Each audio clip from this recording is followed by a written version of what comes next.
What is going on, my reefing fan? March here. This is Cragbox TV, and oh my goodness, we have such an incredible shipment of Acropora I have to share with you. Damn, this has got to be one of the nicer ones I think we have brought in, at least in recent time. We haven't been so acro heavy, but this is the season. Welcome. If you're new to the channel, hello. We are in Toronto, and it is October something. It's fall outside. And why is fall a good time? Tell us. Why is fall a good time? Best time to ship? Best time to ship. I wasn't expecting that. I was expecting to say some silly dumbass answer, but that is exactly right. That is the best time to ship when it comes to hard corals, because it's not too hot outside, because the quality of the coral is fantastic. They know what we're looking for. The size is good too. We don't want them too small.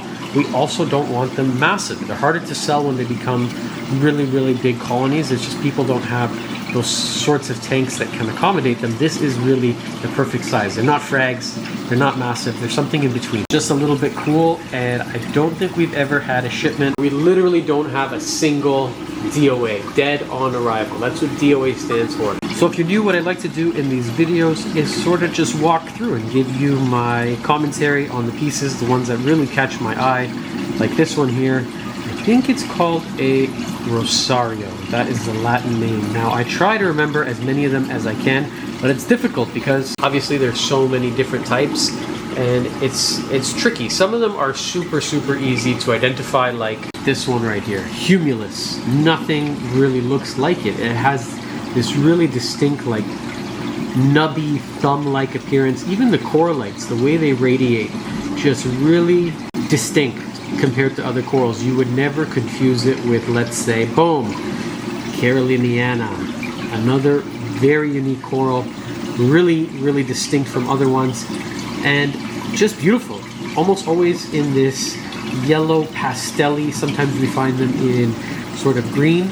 Where are you? Abratinoides, abracadabra. I saw one. Anyways, let's give some love to another very popular one, which is the Hoaximai.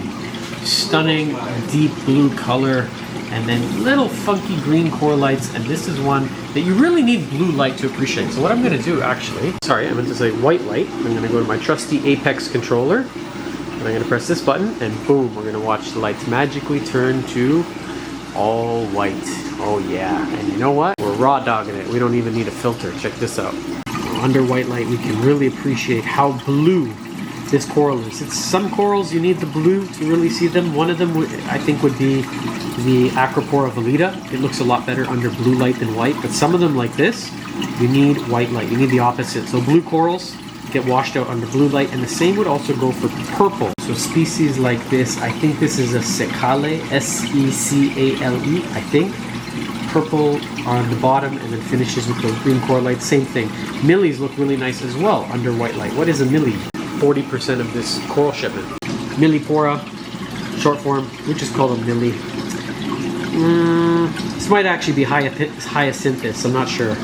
Kind of hard to tell the two apart until it's bigger. I find that hyacinthus, they don't finger as much. They're more tabling, if that makes sense, than a millie. I feel like if I had two colony examples, you could really easily tell the difference, but when we're in this size, or even like this size, it's kind of tricky to tell the difference between the two. But the care requirement is going to be the same, almost the same for all of these, which is going to be a lot of light and a lot of flow if you want to get some of the best colors. Personal favorite. I just like pieces that are distinct, that you just really don't look like other ones.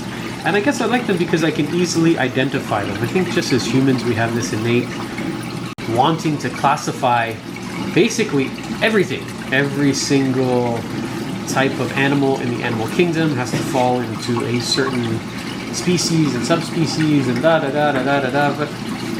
I get it, and this is one of my favorites. This is, I think, you know, it really could be two. I think it's a Loripis, but some may even call this a granulosa. Very hard to tell what this is. Maybe Latistella, I don't know. Just beautiful. This one over here, often called Pikachu, sort of the trade name.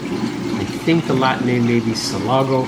And I was hoping to get a couple Slimers on this order because suddenly I lost the ones we had in the store. The Acropora young guys, I don't see any though.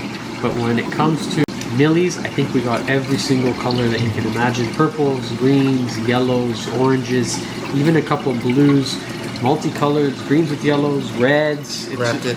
Grafted, oh yeah, I don't even know how I forgot about that. Something I haven't seen before, like multiple different branches of Acropora tenuis, but then all stuck together. Look at that, how they're all just growing happily as one. It's pretty cool little artistic colonies. Now most of these are going to get chopped up. What I'd like to do is offer them as colonies first. If you guys want, we could try shipping them to you. You could come in the store, you could come locally, that would be the best option. But this, like I said, is a very good time to ship hard corals because the daytime, you know, here in Toronto it's about 17 degrees. Nighttime we're just hovering around 1. But that's where we want these to be. Not too hot. Summertime is a little bit tricky. Winter can be a little bit tricky too. We do have techniques to get this to you safely because we've been doing it for just over 15 years. But this is really the best time. They're going to arrive a little bit cooler. We do use heat packs. Oh, damn. That is a really nice tenuis. Holy guacamole. You look like you want to comment over there, peanut butter. Now, the thing with these acros, a lot of them are going to change color. I don't think there's any other coral that really changes color as drastically as Acropora. They can really color up, they can color down, they can change color, yellows and greens often in between each other, purples and reds, very common to change. And they're gonna, in my experience, most of these are gonna get very saturated. The color is gonna get richer and deeper with time, not by much. Now sometimes they come in a little bit more on the lighter side, a little bit more bleachy, a little bit more stressed. Not in this case. I think these are pretty close to the final color, but you put them under a different light. So right now this is being shot under Radeon Gen 4, believe it or not. And you go and put them under T5, for sure they're going to change. If you put them under some AI blades, again, they're going to change. Now this is another really funky species we call Acropora carduus. It's trade name, like, no, this is not, I don't think this is Enchinada. No, this is a carduus. And we give them the trade name of dragon. Red dragon, purple dragon, golden dragon, like this one here. Dragon is usually the word we use to associate with this family. And we would call them deep water, which I don't know about that. These are all found at the same depth, so they're all cultured. They're all grown out on a farm, not far from the beach. They're not coming off wild reefs. They're all man-made metal structures. I've had the pleasure of visiting them twice, and this is a supplier we ordered from many times in the past. And so out on these man-made metal, massive metal, we call them coral beds, they're growing these, and it's so shallow that when we were there, you could walk. In some places, you're maybe 8 feet from the top of the water to the bottom, 8 feet deep. In many places, it's 5, 6 feet, 4 feet. You could walk, and they're all grown at the same height. So it doesn't matter what species it is, they're all going to come from the same light and the same flow out from that. So that's why I say deep water. It's not grown in deep water. It's grown in 5 feet, it's grown shallow, and they're all grown more or less side by side. Different story if we're talking about wild collected corals, can be from any depth. And when I had the pleasure of diving over in Indonesia, the deeper I went, the crazier, the bigger, and the more colorful acros I found, which kind of blew my mind. It kind of went against everything I thought I knew about corals. So I was only going 40 or 50 feet on this dive, but I would look down on the reef and I would just see more and more. It was very magnetic. It was definitely pulling me in. Okay, let's give the affiliate a little bit of love on this order because we did get some crazy glaburensis, some torch corals. Don't ask me the names. You want to call it Wicked Flaming Tiger Butt Torch, you call it whatever you want. I cannot keep up. The names are changing too often and I am getting old. Regardless of the names, they are really nice, and these just came out of bags. Not even, what time is it? It's 7 o'clock. I was at the airport 7 this morning, 12 hours ago. And I think if I didn't tell you that they had just shipped halfway across the world, 48-hour transit time, look how good they look. So if you ever thought about ordering corals online, seems like a crazy idea to you, keep in mind, we have to order them in. And it's often a lot longer than shipping times. When we ship with FedEx, it's somewhere between 12 and 24 hours. We ship here in the evening, they arrive at your place the following day. Look how good these look. Pest-free. Generally, we're gonna find a couple flatworms on them. We do a good visual inspection. We do not dip. Now, a lot of people say, oh my God, how can you not dip corals? When a coral gets shipped, when it's coming from overseas, it is under the single most stressful time that coral is probably ever going to be in its entire life.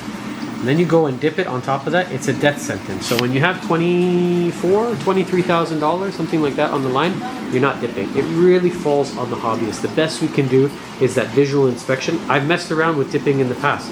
It's just proven to be too much stress on the coral, and it's just not feasible. It's just not something you're able to do. These are so nice. I can't wait to feed them. What I like for these guys, one of my favorite foods, is this one right here. If you're still watching, thank you. This one. Find some of these. Torch corals, hammers, frog spawns.